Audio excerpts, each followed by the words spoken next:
अध्याय 4 द्विघात समीकरण।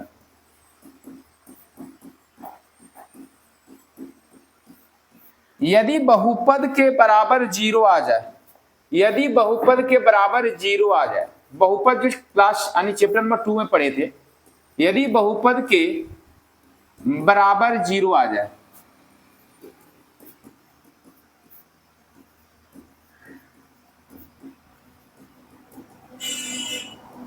तो समीकरण बन जाता है सर। जैसे कह सकते हैं 5x² + 2x + 3 = 0। ये भाई बहुपद है, इसको कहते हैं इतना बहुपद, लेकिन ये बहुपद आ गया जीरो के बराबर, तो ये पूरा यहां से यहां तक बन गया हमारा समीकरण।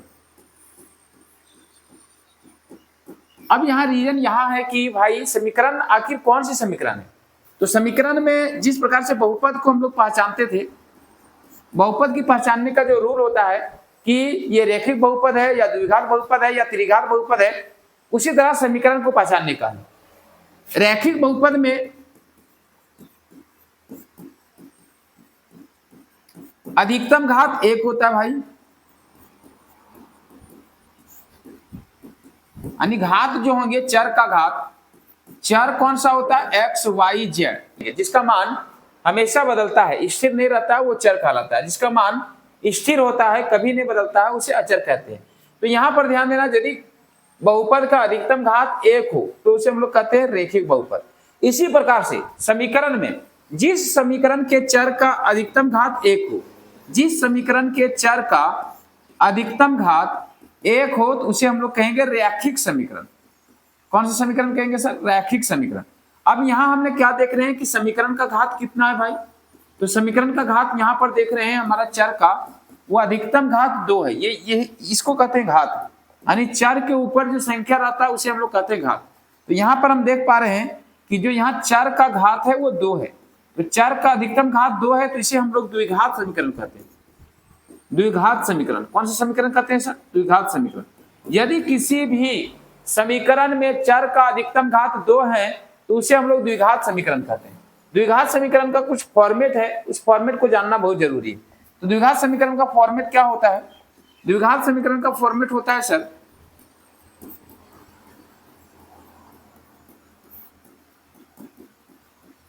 वो होता है ये x² + bx + c = 0।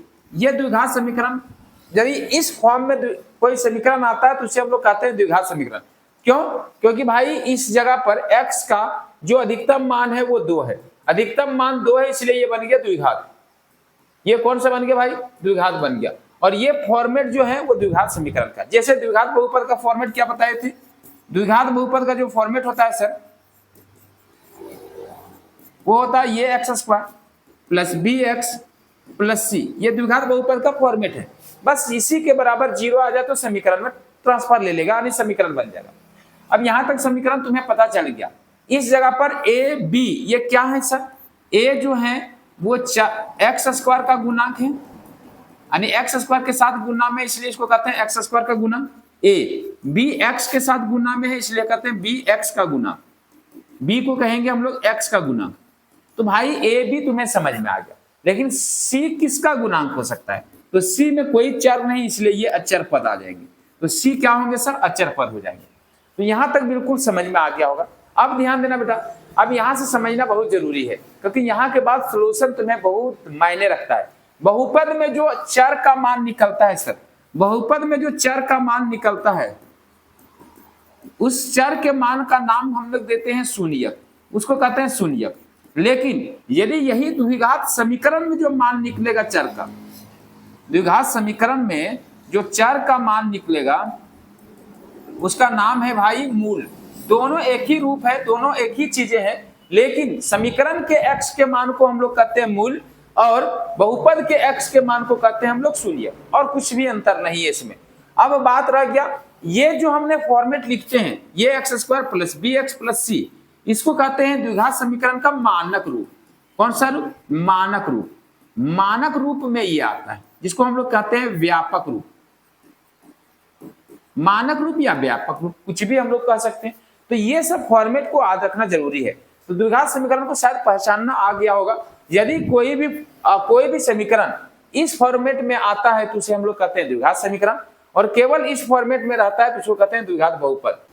उदाहरण नंबर 1, उदाहरण नंबर 1 में क्या है, सबसे पहले देखो लैंग्वेज का क्वेश्चन बनाने के लिए सबसे पहले लैंग्वेज को समझना बहुत जरूरी है। लैंग्वेज को समझने के लिए बेटा लैंग्वेज को पढ़ना पड़ता है। यदि लैंग्वेज को तुम एक एक करके पढ़ोगे, एक एक वर्ड को समझोगे, तब जाके लैंग्वेज वाला क्वेश्चन आराम से बना सकते हो। जैसे कहने का मतलब है, यहां पर कहता है, साफ सुथरा बोला है सर कि जॉन और जीवंती दोनों के पास कुल मिलाकर 45 कच्चे हैं। मतलब कह सकते हैं, यहां पर थोड़ा सा समझा जाए, जॉन और जीवंती दो ऐसे व्यक्ति हैं जिसके पास मिलाया जाए, दोनों के पास जो कच्चों की संख्या मिलाया जाए तो आएगा सर 45। मतलब कहने का मतलब है कि भाई ना ही हमें जॉन के पास के पैसों की कच्चों की संख्या पता है, ना ही जीवंती के पास के पैसों कच्चों की संख्या पता है। दोनों के कंचों की संख्या का जो योग है, योग मतलब जोड़, वो है सर 45। अब समझा जाए आगे, और बोलता है दोनों 5-5 कंचे खो देते हैं। जितना पैसा दोनों के पास था अपना अपना, उसमें से 5-5 कंचे को खो दिया। ठीक है, अब क्या हो गया भाई, और अब उनके पास कंचों की संख्या का गुणनफल जो होगा, दोनों के जो बचा कंचा है उसका गुणनफल किया जाए तो 124 आता है। तो बोलता है कि अब बता दो कि दोनों के पास पहले कितने कंचे थे, 5 कंचे खोने से पहले कितने कंचे थे, वो हमें पूछा है। तो ध्यान देना सर, इससे पहले ये जानना होगा कि हमने यदि किसी का नहीं मालूम हो, कोई भी चीजें नहीं दिया हो, तो उसके एवज में हम लोग को मानना होता है x, क्योंकि हम अभी बताएं x चर है और चर का मान कभी भी बदल सकता है। तो यहाँ हमें पता नहीं है किसी का कंचे कितना कितना कंचे हैं, तो किसी को हमने x मान लिया। मान लेते हैं जॉन को x मान लिया। अब जॉन के पास x है और जीवंती के पास कंचों की संख्या कितनी है हमने देखते हैं। तो यहां पर देख लो, x जीवंती यहां लिख सकते हैं आराम से, बराबर कितना 45। अब ये x जो है ये जीवंती के साथ प्लस में है, और हमें तुम्हें पता है कि यदि ये सर प्लस में हो तो उधर जाएगा तो माइनस हो जाएगा, यानी जीवंती के पास के कंचों की संख्या माना जाए तो हो जाएगा 45 माइनस x। यदि जॉन के पास x कंचे हैं तो जीवंती के पास भाई 45 माइनस x कंचे होंगे। ये मानने का तरीका है कि कैसे माना जाए। क्लियर हो गया, माना एक को लेकिन निकाले दूसरे को। तो यहाँ इसको सटीक रूप में एकदम लैंग्वेज रूप में पहले लिखना होगा। क्या लिखना होगा लैंग्वेज रूप में बेटा? सबसे पहले लैंग्वेज को ही समझना है। यदि लैंग्वेज नहीं समझा तो समझ लो तो कुछ भी नहीं समझ पाया और तुम्हारा क्वेश्चन नहीं बन पाएगा। तो यहाँ पर क्या बोला है, यहाँ माना हमने किसका माना बेटा? माना कि जॉन के पास कंचों की संख्या बराबर x। हमने मान लिया जॉन के पास जितने भी कंचे हैं उस कंचों को x मान लिया। तो जीवंती के पास जो कंचों की संख्या होगी वो कितना होगा? कमेंट करके फटाफट बता दो। जीवंती के पास कंचों की संख्या ये हो जाएगा भाई 45 माइनस x। दोनों ने 5 कंचे होने पर यदि दोनों के पास से 5 कंचे खो गया तो भाई जॉन के पास बचा कंचों की कुल, यानी जॉन के पास शेष कंचों की संख्या, जो पहले कंचे थे उसमें से 5 कंचे इसने खो दिया, तो जो शेष कंचे जो बचा वो कितना बच गया सर? तू ही बता दो। यदि अभी हमने माने कि जॉन के पास 30 रुपया था, यानी 30 कंचे हैं, 30 कंचों से 5 कंचे खो दिया तो 5 घटा देंगे, यानी बच जाएगा 25। अब यहाँ इसको x माने तो x में से 5 घटा देना होगा, यानी इसके पास बच गया x माइनस 5 कंचे। यहाँ तक क्लियर हो गया। अब आगे बोलता है जीवंती के पास, किसके पास सर? जीवंती के पास। तो जीवंती के पास शेष बचे शेष कंचों की संख्या वो कितना होगा सर? पहले था 45 माइनस x, अब इसमें से 5 कंचे इसने और खो दिया तो 5 कंचे इसका घटाना होगा। क्लियर है? कितना बचा? 45 में 5 घट जाएगा तो होगा 40 माइनस एक्स। ये वाला एक्स इसके साथ नहीं घटा सकता है क्योंकि संख्या संख्या के साथ घटती है। समझ में आ गया? चला, अब बोलता है कि 5 कंचे खोने के बाद, यानी इसके पास जो 5 कंचे खोया तो इतना बचा और इसके पास 5 कंचे खोया तो इतना बचा। अब बोलता है 5 कंचे खोने के बाद जो बचा उसके पास कंचे, उसका गुणनफल 124 है, मतलब इसका और इसका गुणनफल 124 है। तो यहां आराम से हम कह सकते हैं सर प्रश्न में हमें क्या कहता है, प्रश्नानुसार हमें कहता है कि 5 कच्चे खोने के बाद जॉन और जीवंती के पास जितने भी कंचे बचे हैं दोनों का कंचों का गुणनफल, यानी कह सकते हैं x माइनस 5 जॉन के कंचों की संख्या गुने कितना जीवंती के पास वाला कंचों की संख्या का गुणनफल 124 आ गया। क्लियर है भाई? चला, अब क्या करेंगे, इसको गुना करना है। तो ये गुना यदि नहीं समझ में आता तो समझा देते हैं। ये जो पहला है ये पहले में गुना भी होगा और दूसरे में भी गुना होगा, मतलब होगा x 40 के साथ गुना होगा तो 40x आएगा सर, और x के साथ गुना होगा तो यहाँ प्लस है यहाँ माइनस है तो यहाँ माइनस होगा, x स्क्वायर हो जाएगा। अब ये भी दोनों में गुना होगा, इसके साथ भी और इसके साथ भी, तो भाई माइनस और प्लस तो यहाँ माइनस हो जाएगा, 5 चौका 20 200 हो जाएगा इस जगह पर, और माइनस इंटू माइनस तो प्लस, 5 को x के साथ गुना करेंगे तो 5x और बराबर इधर 124 का 124। अब भाई यहाँ कौन कौन से संख्या जुड़ेगा उसको जानना है।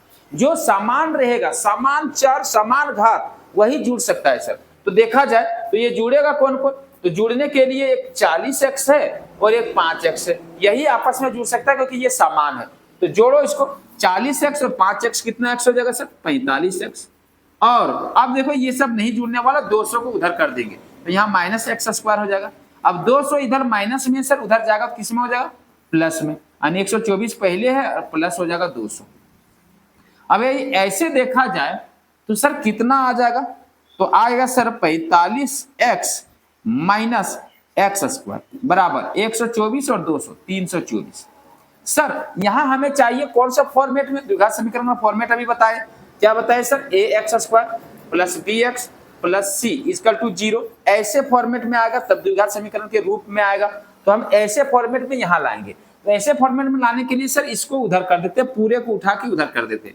तो क्या होगा भाई, देखो पूरे को उठा के उधर करेंगे तो ये x जो माइनस में उधर जाने पर क्या हो जाएगा सर, प्लस में, तो भाई यहाँ आ जाएगा 0 और यहाँ हो जाएगा भाई देखो x प्लस माइनस में तो इधर आएगा प्लस एक्स स्क्वायर, और ये प्लस में है इधर आएगा तो माइनस होगा माइनस 45x, और ये प्लस में है पहले से तो प्लस 324। अब भाई इधर 0 है ना, सही नहीं लग रहा देखने में, 0 को उधर कर देंगे और बाकी बात इसको उठा लेंगे। मतलब देखो प्यान ऐसे है, अब इसको ऐसे करके ऐसे केवल घुमा देंगे तो क्या होगा, कोई चेंजेज नहीं, ये वाला इधर आ गया और ये वाला इधर चल गया। इसका मतलब हमने कह देंगे कि इसका जो समीकरण बना सर, वो समीकरण बन गया x square minus 45x plus 324 और इधर बच गया 0। यानी ये हमें केवल इतना ही पूछा था इस क्वेश्चन में।